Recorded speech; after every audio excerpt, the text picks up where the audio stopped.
Hello everybody, Gisele Grenier here.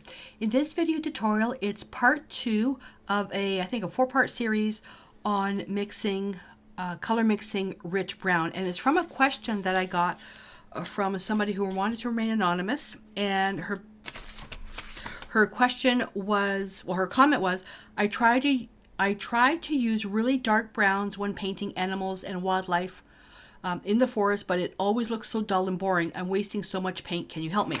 And in the first video, what I did is I created 2 different charts to show a dark rich brown with green reflective light, because I was thinking that she was trying to paint animals.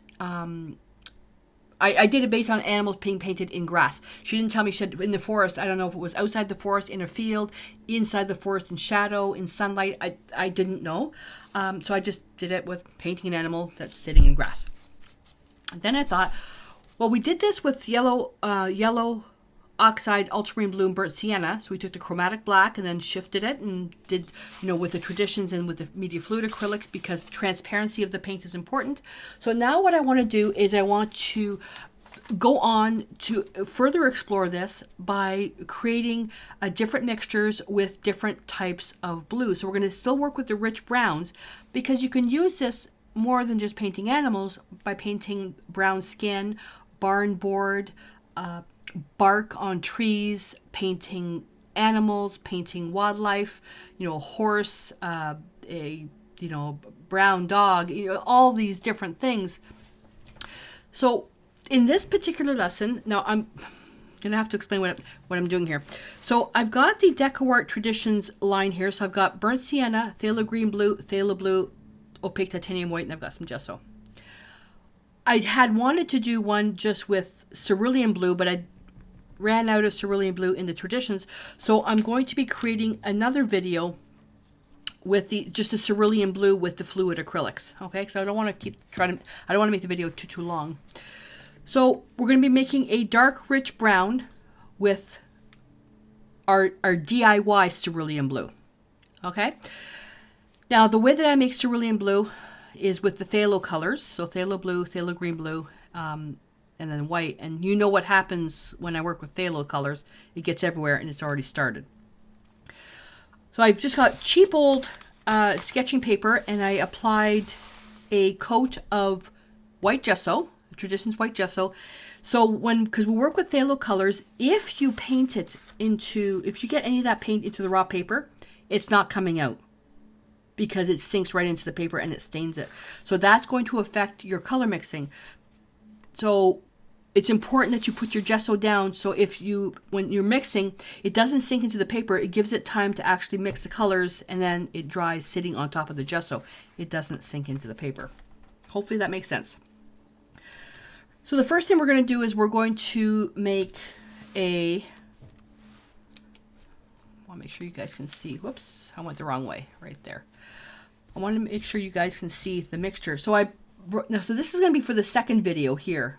So what I want to do first, I want to try to make a cerulean blue, and I'm using this as a reference point. I'm always going to start with white.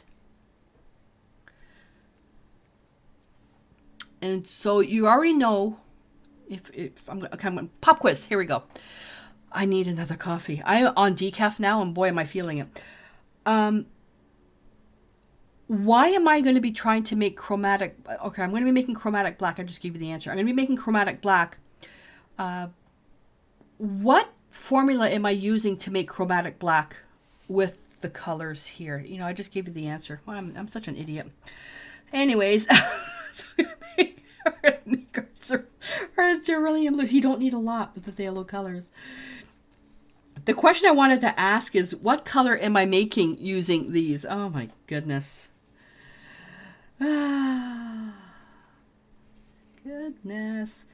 Okay, so that's actually not bad right there. Let's get that bit more in there. So, okay. So because I screwed up that question, here's another pop quiz. If I'm trying to color match this cerulean blue here, why am I using white in the mixture? Because there's no white in this one. I'm going to take a little bit of phthalo green that leads on towards the blue. that's pretty good. And I'm going to put that right here. Now I'm going to get another brush, because I want to see the true underlying color. I also want to show you, so as I'm mixing this, cerulean blue, the true cerulean blue, you need a lot of blue to get an intense color.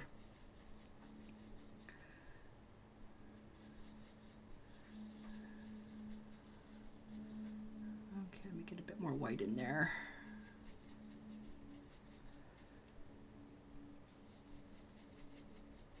Cerulean blue is a beautiful color for painting seascapes. Okay, so it's a little bit darker.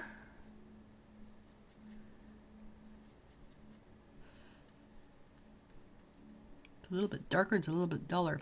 So that's got a little bit too much blue in it. It doesn't really matter at this point, because this is just a small part of the mixture. Is that actually, where are we? PP35. I rarely use cerulean blue. First of all, the cost in general, like the I was mentioning in my last video that the cerulean blue I have in oils, it was $75. Whereas when I make my own cerulean blue, all the colors I need to make it add up to $75, and they'll last you so much longer. All right, so that's that. Now, the phthalo colors are really, really intense, so they're going to go a lot further. So if you were to make a chromatic black with cerulean blue, the blue is not going to go as far because cerulean blue has a lower tinting strength. That doesn't mean it's cheap, it's just the pigment itself, which is why I like using phthalo blue, because it's much stronger. It goes so much further. It's a very economical paint, very powerful, very economical paint. So what I want to do now is, by taking blue and then with the phthalo blue and a little bit of phthalo green with burnt sienna, then we can start getting all these different rich colors. So you're not going to use this one. You're going to use this as your reference point here. Put a bit more blue in there. That's a little bit too much green.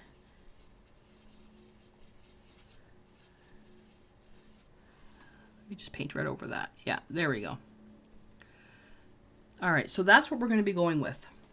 I'm going to rinse my brush. So now we're going to take another mixture.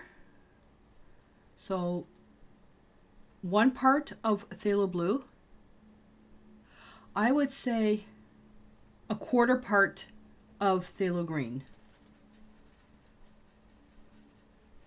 So you can see why we have to add white, because it is so powerful.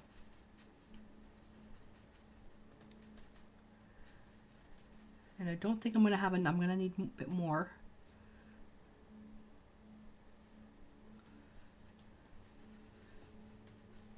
Here we go.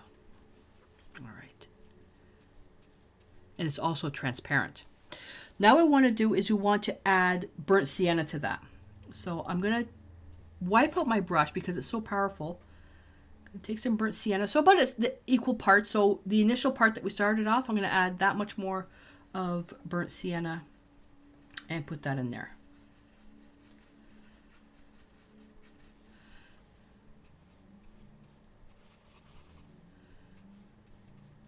And then what I'm going to do is I'm going to take a little bit of white and put that right under there, just so you can see how intense that is. Oh, look at that. So now I'm thinking, okay, side experiment.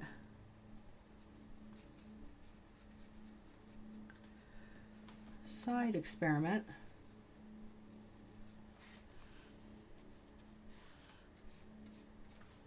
So a little intense, but see how close it is just by dulling it down. This is really intense. By adding the burnt sienna, it just dulls it down a little bit more. Rinse the brush. All right, so we're back in here. Going to get another equal part of burnt sienna. Go in there. So the more burnt sienna that you add, which is a reddish brown, the more burnt sienna that you add, the duller it's going to get. Again, remember, it's now, as we're adding burnt sienna, it's going to become a little bit more transparent. Sorry, a little bit more opaque.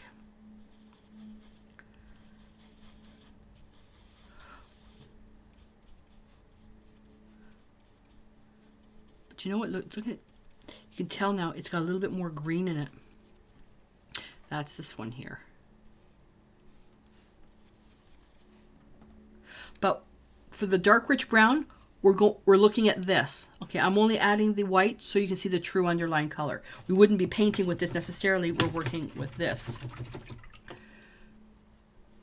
So what I'm going to do now is I'm going to shift. I'm going to add a bit more blue to that because it had a little bit too much green. And I think a big dollop of water just came off my brush. Look at that. I'm going to have to make a bit more paint.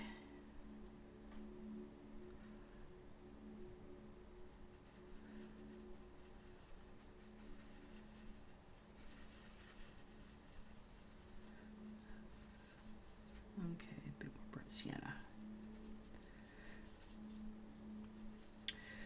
So typically when I make chromatic black, it's with ultramarine blue and burnt sienna. So now we're just basically using a DIY cerulean blue mixture. And I'm going to take a little bit of white. There we go. That's better. So when you're painting the fur, as we create this chart over here, is when you're painting the darks, you can just add a little bit of white to that exact same mixture for a highlight. Wipe the brush, rinse the brush. When color mixing with phthalos, you have to make sure you're always cleaning your brush. More burnt sienna.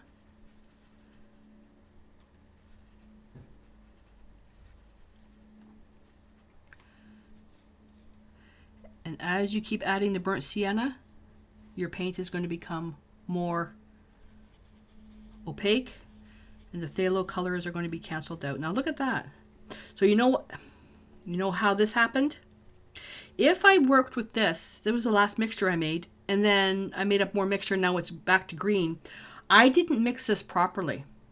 I must have hit a part that had a bit too much green in it.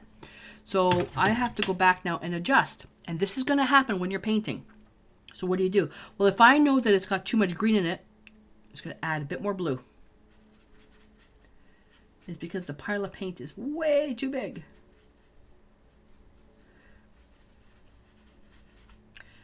Let's go here. Take some white, and I also may have picked up some color from there. There we go.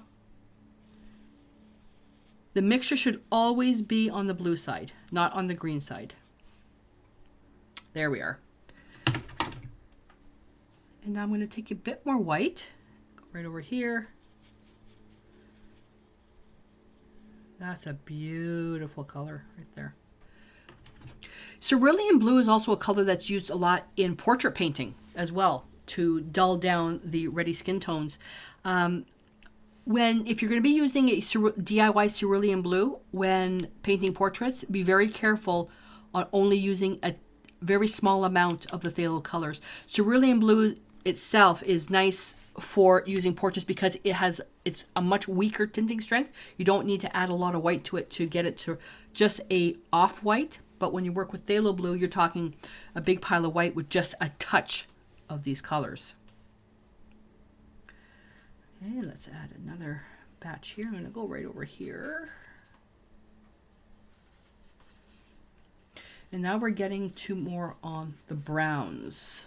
Getting to more on the, that's good grammar, Gisele. I had a big hunk of burnt sienna. There we go, look at that.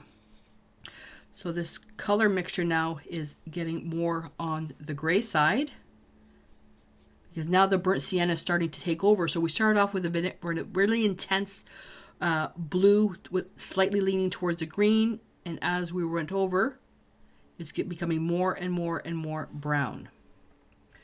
And I'm going to wipe the brush, pick up more white. And there's an off-white.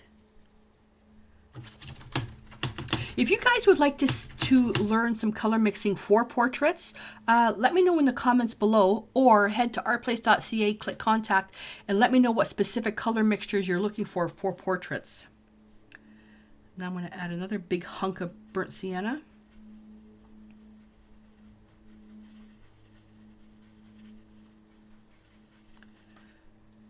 Pop that in there. And now it's almost canceling out the phthalo colors. Now we're getting more into the browns. So you can see how this would, really have a nice shift. So how could you use these colors for an animal? If you think of, and one example that I gave was a black bear. Well, depending on the lighting, a black bear could have more red brown in it, or it could have more blue in it. If you worked with a chromatic black made with these colors, then you can have some parts of the black bear, depending on the highlight, you can add just a bit more burnt sienna to get the brown tones, or you can add more of the DIY cerulean mixture to get more of the blue tones. Just be careful on how much of the cerulean or the DIY cerulean mixture that you use, though, because of how powerful it is. All right, so now with these colors here, so let's go in and let's take just phthalo blue and roughly an equal mixture of white.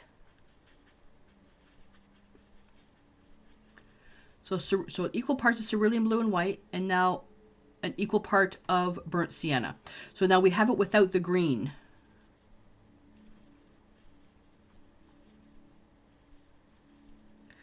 And that's going to give you this. That's a nice dull mixture.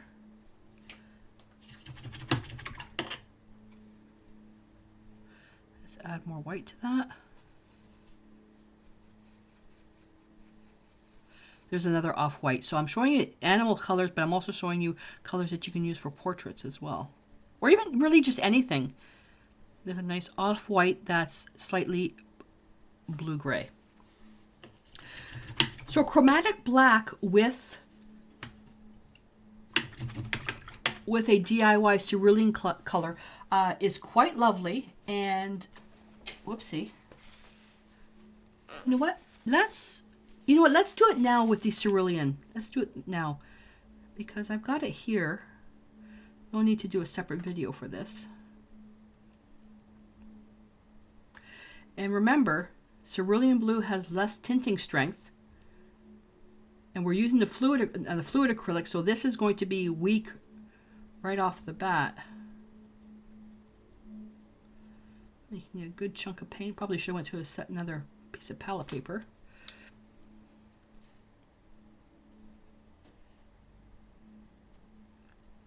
I will, though, make another video with the actual chart.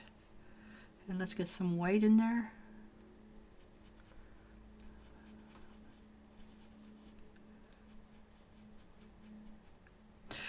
As a chromatic black, cerulean blue and burnt sienna is not as intense. This is the pure color. This is not as intense.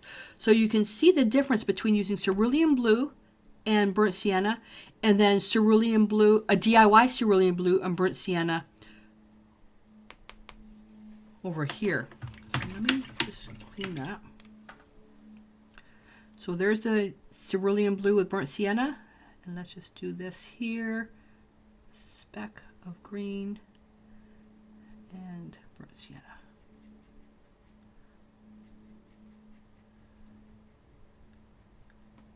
And this is where you get your really, really rich blacks. Black out of the tube is so dull. Look at that. It's so dull. There's the true underlying color. And there's a true underlying color. And not to say the cerulean blue is a color that shouldn't be used. It just has weaker tinting strength, so it's not going to go as far. But there's why I love making my own cerulean blue, DIY cerulean blue, with phthalo blue, a touch of phthalo green. The phthalo green has to lean towards the blue, and then the burnt sienna. Beautiful chromatic black. So this would be a nice color, again, for You could use it for a black bear, where hair, or even human hair, where hair is so black, because depending on the lighting that's hitting, you're going to have that reflection. And what I love is black hair that has that reflection, that has a slight blue-green hint to it, because depending on where, if the person's next to a green wall or a blue wall or a red wall, that highlight is going to be different depending on the color. But this makes a beautiful black here, and then you add a little bit of white to it, and there's your reflective color, and then you can add more white for even just, that where that light hits it, that really bright point on, let's say a curl or something, that one strong piece of light, add more white to get to that color. But you can see here that you can really shift those colors, and by using, if you just use black out of the tube, it's going to be so dull. But making a chromatic black and experimenting with different blues, that's going to give you a really good understanding of what colors to choose when painting. Do I use phthalo blue? Do I use phthalo blue with a bit of phthalo green? Do I use cerulean? Do I use ultramarine blue? Do I use cobalt turquoise hue? Do I use cobalt teal hue? All these different type of blues. Okay. So give that a try. And again, phthalo colors, and for Sienna, very economical pigments to use. Experiment with doing those. And if you only have craft paint, then unless the craft paint actually says phthalo blue or phthalo green, it's probably going to be a mix of something. You're not going to have true colors. But you know what? That doesn't mean it's wrong. Just try mixing. So you want an intense blue, you want an intense green, and then you want a reddish orange brown, and then of course white. Try creating your own color mix experiments, and then, because you can't share pictures on YouTube, if you have your own YouTube channel, post a link below to your color mixing video specifically for this lesson, or head on over to the private Facebook group. Link is in the description below, depending on where you're watching this. Head on over to the group and you can post your pictures in there. And if you're interested in color mixing, I do have a playlist on my YouTube channel for color theory and color mixing. I also have a free color mixing course inside the Facebook group that you can go through, that takes you through my limited palette, my extended palette, and by just going through those videos, you'll be able to color mix thousands of colors with the same set of 11 to 12 pigments. You don't need 30, 40, 50, 100 tubes of paint.